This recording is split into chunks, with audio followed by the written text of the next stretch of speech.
तो हेलो दोस्तों, पिछले एपिसोड हमने देखा था कि जियान जान मुयान को ठीक है एक ही वार में हरा देता है। ठीक है, उसके बाद वो लोग बात कर रहे थे आपस में। तो इस एपिसोड की स्टार्टिंग में देखते हैं कि जियान जब सुनता है कि इन यांग सेंट लॉर्ड द्वारा यह पूरा व्यवस्था बनाई गई है, तो उसे बस हल्की सी हैरानी के साथ बस एक हल्की सी आह भरी। इन यांग सेंट लॉर्ड के हर काम के प्रति वह लगभग बेपरवाह हो चुका था। नाइन डिसाइपल्स एक ऐसी विपत्ति थे जिसने ग्रेट वर्ल्ड के लिए अनगिनत युगों को त्रस्त कर दिया था, लेकिन इन यांग सेंट लॉर्ड के लिए वे महत्वहीन थे। यदि वे कार्रवाई करने को तैयार होते तो ऐसी आपदा कुछ भी नहीं होती। अब इन यांग सेंट लॉर्ड इस डोमेन लॉर्ड के टॉम में खूब हंगामा मचा रहे हैं। इसमें कोई आश्चर्य नहीं कि उन्हें पता है कि डोमेन लॉर्ड के टॉम में एक सेंट्रल डोमेन के लॉर्ड का धर्मा आइडल है। दरअसल यह व्यक्ति सैकड़ों हजारों साल पहले इस स्थान पर आया था। उसने न केवल आकर दिखाई बल्कि सुप्रीम ट्रेजर्स का उपयोग करके इस तरह का जाल बिछाया, जिसे उसने सैकड़ों हजारों साल बाद के लिए छोड़ दिया, ताकि लोगों का एक समूह बारी बारी से इस स्थान पर आकर उस धर्मा आइडल को प्राप्त कर सके, जिसे पहले वाले ने छोड़ा था। जब झान उयान ने इसके बारे में बात की तो जियोयान कल्पना भी नहीं कर सकता था कि उस भूमि में जहां बारबेरियन गॉड बारबेरियन एम्पायर में गिरे थे, इन यांग सेंट लॉर्ड एक स्टोन प्लेटफॉर्म पर आराम से बैठे थे। उनकी निगाहें अनगिनत स्थानों को भेद रही थी। सबकी इंद्रियों से बचते हुए वे अनगिनत प्रतिभाशाली लोगों को यहाँ मौत तक लड़ते हुए देख रहे थे। यह सोचकर जियान कांप उठा। उसे ऐसा लग रहा था मानो वह इन यांग सेंट लॉर्ड की निगाहों को महसूस कर सकता हो। ऐसा लग रहा था कि वह जो भी करे उनकी निगाहों से बच नहीं सकता। मेरे फादर इस डोमेन लॉर्ड के टॉम में हुए बदलावों को केवल मोटे तौर पर ही देख पाए थे। विशाल फॉर्मेशन के टूटने से पहले वे अंदर बिल्कुल भी नहीं जा सके। जहां तक सेंट्रल डोमेन के डोमेन लॉर्ड की बात है, ऐसा कहा जाता है कि उन्होंने अपनी मृत्यु से पहले ही रहस्यों की झलक देख ली थी। यहाँ तक कि उनके स्वयं के टॉम को भी इन यांग सेंट लॉर्ड ने इसी तरह व्यवस्थित किया था। इससे इन यांग सेंट लॉर्ड की शक्ति की भयावता का अंदाजा लगाया जा सकता है। जहां वुयान ने भरी और लगभग खुद से ही कुछ बुदबुदाया। जियोयान ने एक कड़वी मुस्कान दी। वह इन यांग सेटलॉर्ड की शक्ति को अच्छी तरह से जानता था। वह आउटर हेवन पर नजर रखने वाला व्यक्ति था। ग्रेट वर्ल्ड की हर चीज शायद उसके ध्यान देने लायक नहीं थी। आप जिस स्थान की बात कर रहे हैं, वह कौन सा स्थान है जहाँ सुप्रीम होली बीइंग प्रवेश नहीं कर सकता? सिर हिलाते हुए जियोयान ने गंभीर स्वर में कहा कि इन यांग सेंटलॉर्ड का मामला अभी उससे बहुत दूर है। फिलहाल उसे पहले इम्प्रेंट खून से निपटना चाहिए। अगला असेंबली पॉइंट केवल 4 लोगों के लिए ही खुला होना चाहिए, लेकिन अगर हम उनमें से एक को बाहर कर देते हैं तो शेष 3 फाइनल फाइनल पैलेस में प्रवेश कर सकते हैं। कुछ क्षणों की चुप्पी के बाद झान बुयान ने कहा, अगला असेंबली पॉइंट पूरे डोमेन लॉर्ड के टॉम में स्थित 4 स्थलों में से एक है। इसका मतलब है कि अंत में एक ही स्थान पर 12 लोग प्रवेश कर सकते हैं, जो कोई छोटी संख्या नहीं है। 12 लोग। जियोयान ने भौहें चढ़ा ली। इन 12 लोगों का मतलब था कि एम्परर कुन को ढूंढना और भी मुश्किल हो जाएगा। इसके अलावा जितने ज्यादा लोग अंदर आएंगे, एम्परर कुन से लड़ना उतना ही कठिन होगा। वह हमेशा एम्परर कुन के प्रति अत्यधिक सतर्क रहता था। इन 4 असेंबली पॉइंट्स में से केवल एक में इन यांग सेटलॉर्ड द्वारा छोड़ा गया ट्रेजर है। इसे प्राप्त करना आपके भाग्य पर निर्भर करता है। इसके अलावा फाइनल पैलेस में प्रवेश करने के बाद सभी एक वाइड में होंगे। इन यांग सेंट लॉर्ड द्वारा निर्धारित ट्रायल उत्तीर्ण करने और एक निश्चित समय तक प्रतीक्षा करने के बाद ही आपको उस फाइनल प्लेस में प्रवेश करने का अवसर मिलेगा। जब वह बोल रहा था तभी झान वुयान खड़ा हो गया, अपने कपड़ों से धूल झाड़ी और बोला, अगली व्यवस्था से शुरू करके अगर हमारी ताकत अपर्याप्त रही तो हम आत्मसमर्पण करके वापस यहीं लौट सकते हैं। इस व्यवस्था से हमारे जीवित रहने की संभावना अधिकतम हो जाएगी। यह सुनकर जियोयान ने हल्के से सिर हिलाया। अंतिम क्षणों में जो भी यहाँ तक पहुँच पाया था वह ग्रेट वर्ल्ड का ग्रेट प्रतिभावान व्यक्ति था। अगर वे यहाँ मर जाते तो यह बहुत दुख की बात होती। इन यांग सेंट लॉर्ड की इस व्यवस्था के पीछे भी गहरी भावनाएं निहित थी। मैं ना तो तुमसे और ना ही जियांगियों से उन तुम दोनों सन की लोगों से कहीं और मिलना चाहता हूँ। दांत पीसते हुए झान वुयान ने कुछ बुदवाया और अगले ही पल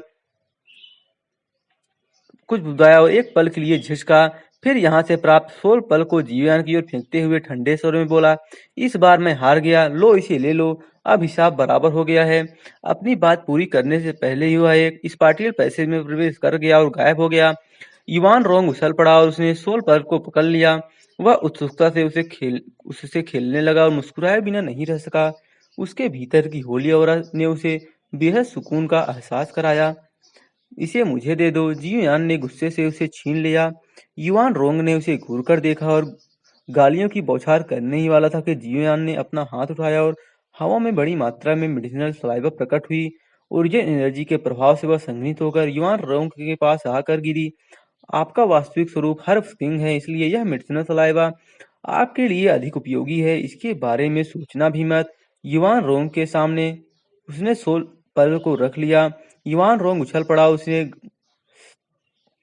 गाढ़ी मेडिसिनल सलाइवा को कसकर गले लगा लिया। उसका मोटा चेहरा खुशी से चमक रहा था। सोल पल की तुलना में यह उसके लिए वास्तव में बहुत अच्छी चीज थी। जियोयान की असावधानी का फायदा उठाते हुए युआन रोंग ने अपना मुंह चौड़ा खोला मानो कोई जबरदस्त चूसड़ शक्ति उमड़ रही हो और अपने सामने मौजूद सारी मेडिसिनल सलाइवा को निकल गया। फिर उसने संतुष्टि से अपना पेट थपथपाया। जियोयान के कपड़ों में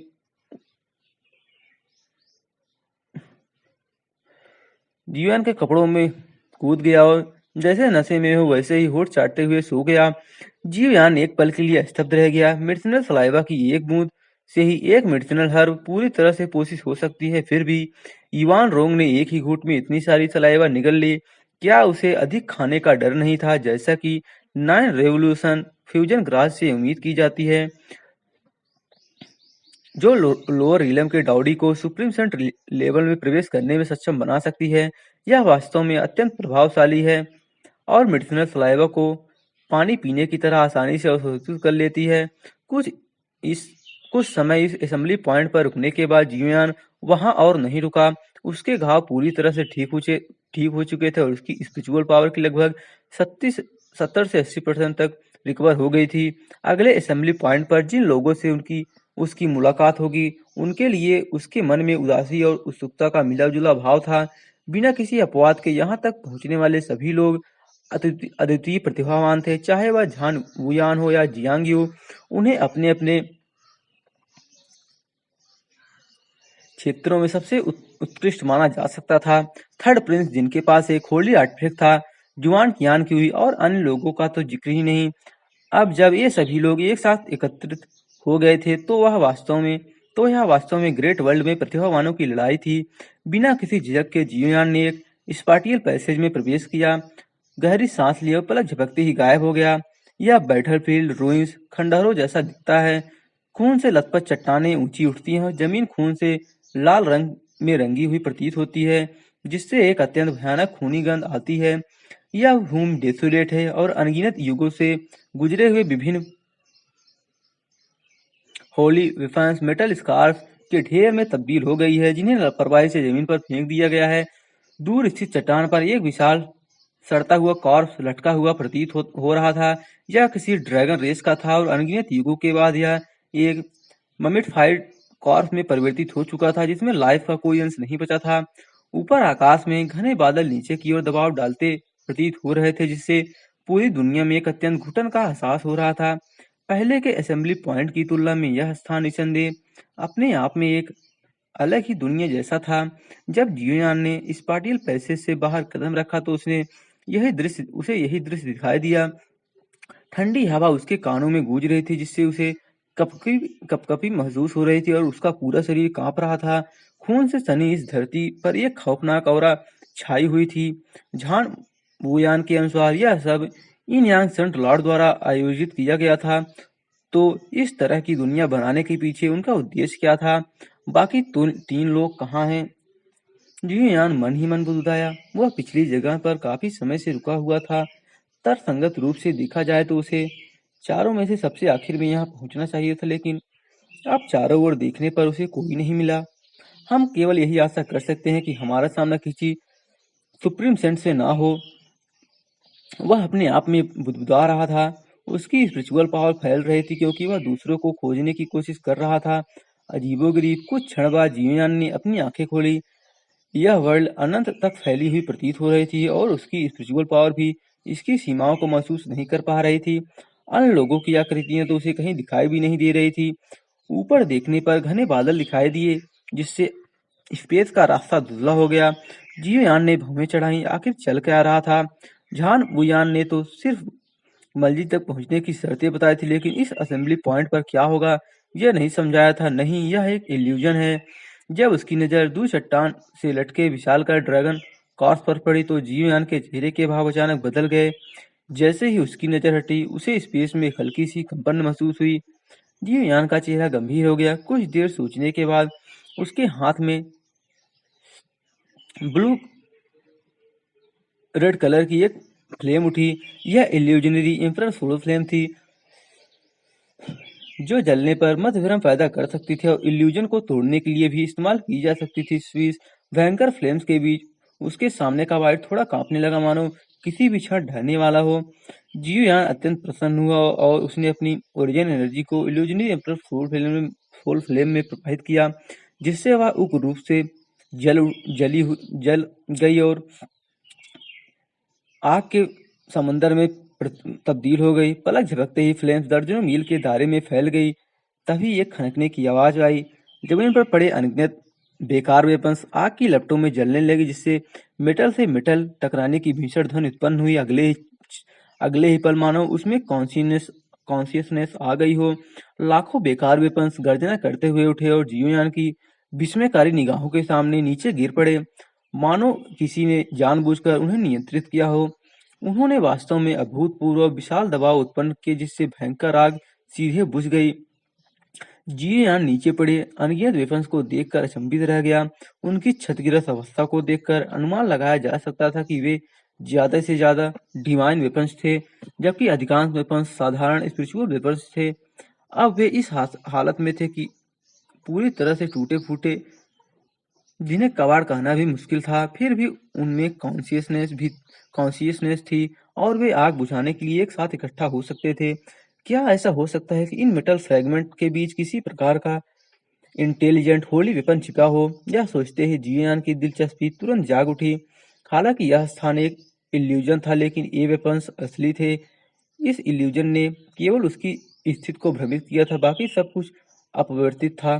सोल पावर तेजी से फैल गई और वेपन्स एक जगह जमा हो गए, जिससे उसे एक एक करके उन्हें खोजने की परेशानी से मुक्ति मिल गई। वाकई अनगिनत फेंके हुए वेपन्स के बीच एक ब्लू स्मॉल स्वॉर्ड चमक रही थी, जो पुरानी और जंग लगे मेटल स्कार्प के ढेर में सबसे अलग दिख रही थी। यही वह होली वेपन होना चाहिए। जियान ने हल्की सी मुस्कान दी। इतनी इतने इंटेलिजेंस वाला होली वेपन हाई ग्रेड का होना चाहिए। कम से कम होली वेपन ब्लैक रोब से तो श्रेष्ठ ही होगा, जिसे वह पहने हुए था। ब्लैक रोब को होली वेपन कहा जाता था, लेकिन माउंट चैंटियान की मृत्यु के साथ ही उसकी शक्ति नष्ट हो गई थी। उसमें केवल फॉर्म फॉर्म ही बचा था, सोल नहीं, और उसे केवल एक ब्रोकन होली वेपन ही माना जा सकता था। दूसरी ओर यह स्मॉल स्वॉर्ड तो वाकई अच्छी चीज होनी चाहिए।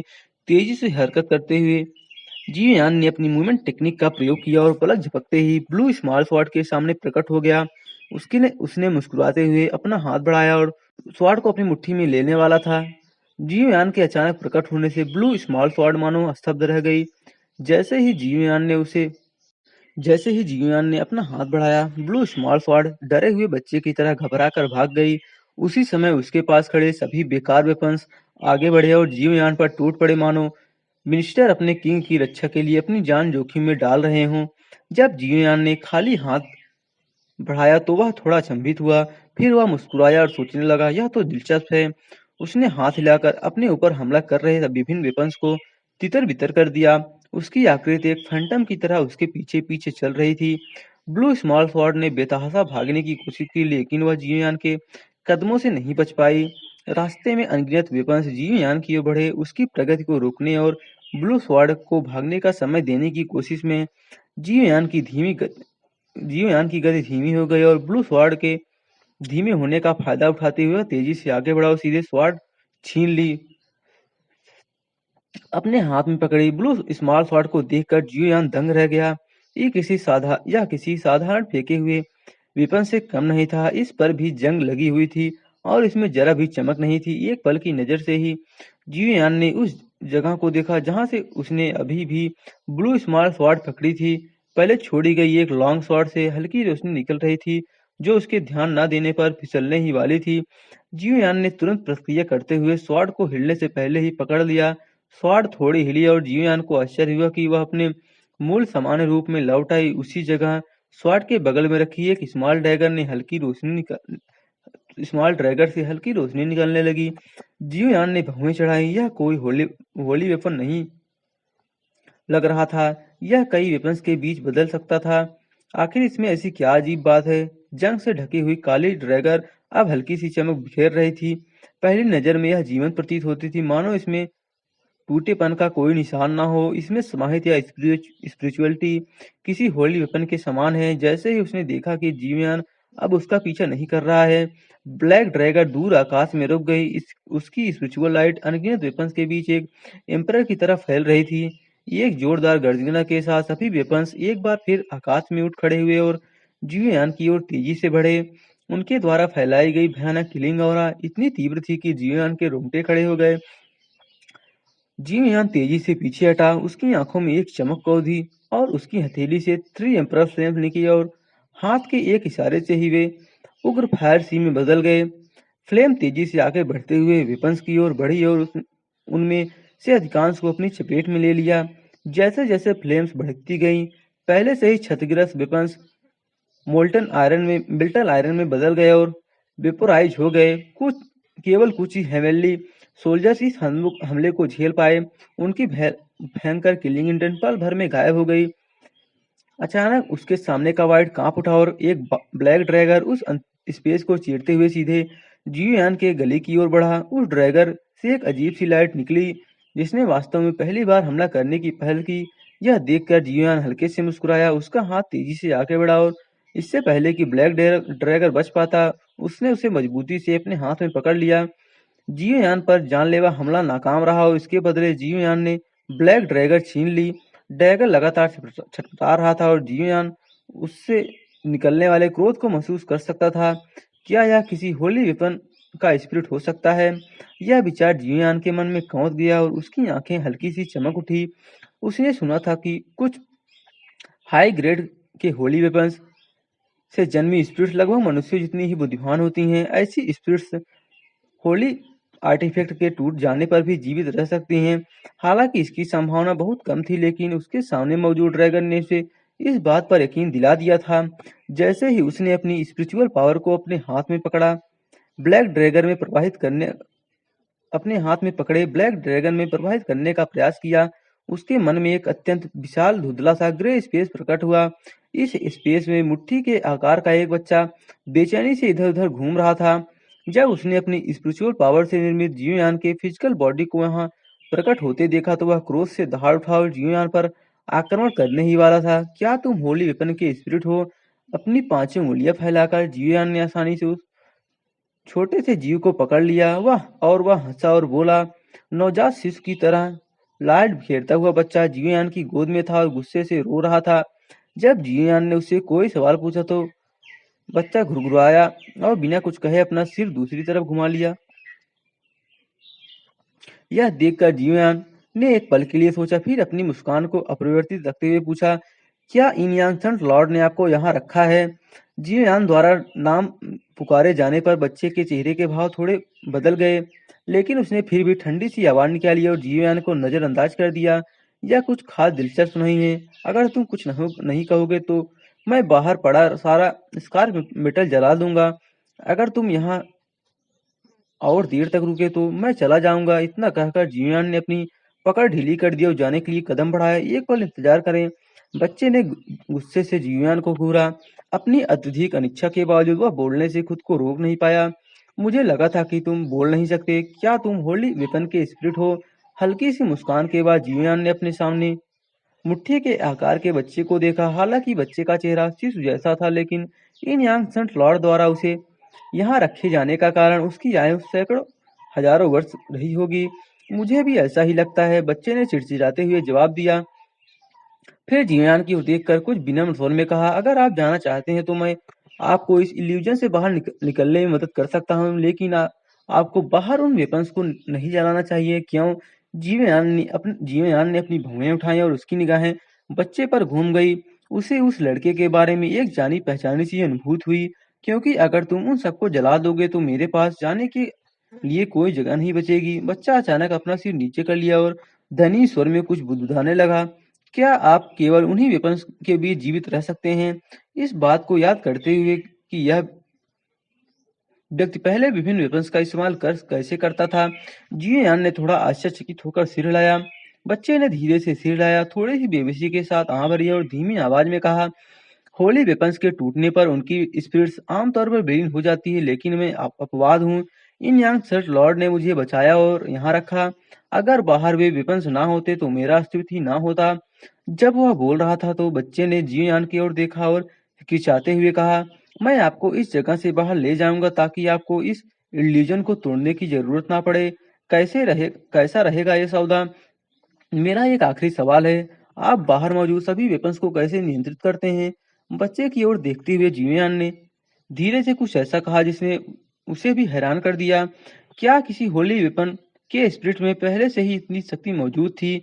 यह एक ऐसी टेक्निक है जिसे मैंने कभी समझा था। बाहर मौजूद उन वेपन्स में से कई ऐसे हैं जो मूल रूप से होली वेपन लेवल के थे। अब वे सभी आज्ञाकारी रूप से मेरे आदेश का पालन करते हैं। इस क्षण बच्चा गर्व से मुस्कुराए बिना नहीं रह सका। क्या? जियोयान यह सुनकर भावहीन रहा, लेकिन उसका दिल उथल-पुथल में था, क्योंकि ऐसा लग रहा था कि उसे इस तरीके का पता चल गया था। चलो बाहर चलते हैं, फिर मैं तुम्हें दिखाऊंगा। बच्चा गर्व से मुस्कुराया और पलक झपकते ही इस जगह से चला गया। एक बाहरी सोल के रूप में बच्चे के विभिन्न वेपन्स के बीच इतनी आसानी से घूमने की क्षमता ने जियोयान के विचारों को और भी पुख्ता कर दिया था। जैसे ही उसकी स्पिरिचुअल पावर वापस लौटी, जियोयान ने अपने हाथ में मौजूद ब्लैक डैगर पर नजर डाली। बच्चे का आधा शरीर पहले ही डैगर से बाहर निकल चुका था। उसके छोटे से हाथ की हल्की सी हरकत से घूमती हुई ओरिजिन एनर्जी के बीच हजारों वेपन्स के टकराने जैसी आवाज गूंज उठी। चारों ओर अनगिनत वेपन्स जमीन पर कसकर दबे हुए थे, मानो वे किसी एम्परर की सब्जेक्ट हों, ब्लैक ड्रैगर की दिशा में घूमकर समर्पण कर रहे हों। जियोयान ने ऊपर देखा और अपने ऊपर सोन सोने और लोहे के रंग का एक विशाल शक्तिशाली फिगर धीरे धीरे प्रकट होती हुई देखी। यह इतनी आकर्षक थी कि मानो कि आंखों को चकाचौंध कर दे। जियोयान ने अपनी आंखें सिकोड़ी और उसके दिल में सदमे की भावना उमड़ पड़ी। जैसा कि उम्मीद थी, मेरा अनुमान सही निकला। इस छोटे से जीव ने जिस टेक्निक में महारत हासिल की है, वह 8 स्ट्रेटजी टेक्निक्स में से एक मिलिट्री स्ट्रेटजी टेक्निक थी। तो दोस्तों, आज के लिए बस इतना ही। वीडियो पसंद आया तो वीडियो को लाइक, चैनल को सब्सक्राइब और लाइक शेयर कमेंट्स को कर देना। तो मिलते हैं अगले वीडियो में, तब तक के लिए bye bye, good good morning.